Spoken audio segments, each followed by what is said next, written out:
A cycle spread, or a heaven and earth cycle spread, is a super powerful way to engage in your life. In essence, it's a card reading, but really it's so much more.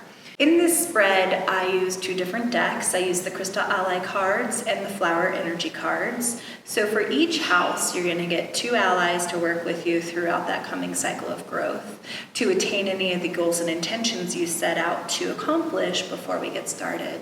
So that first house that we look at is the Earth Star card. So what's grounding your cycle of growth? What's its foundation? What is it founded in? And then the second position is the manifest position, and so this one's going to reveal any monetary or abundance issues and how best to deal with them. Third position is the relationship house, so how is relationships moving through your coming cycle of growth? How do you relate with the world? How does the world relate with you? And then the fourth house is going to be the creativity house, and so this gives us some insight as to how to express ourselves through this coming cycle of growth. And this can show up artistically, it could show up like, you think expression of like something that's buried deep inside of you that needs to be brought to the surface. It's a really powerful house to work with, or it could just be really nice and fun as well. And then we get into the fifth house, which is the communication house. So all things communication. What communications are you receiving?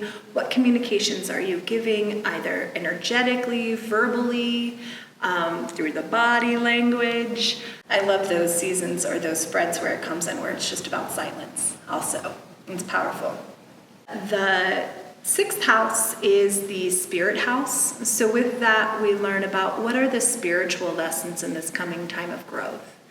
What kind of spiritual evolution or what's going on with our spirit or our souls. And then the seventh house is the central sun card. So this is kind of like the end all be all. It's the in conclusion. This is the one issue around which all others are revolving and resolving. So it's kind of like this is it. This is where we arrive by the end of that coming cycle of growth.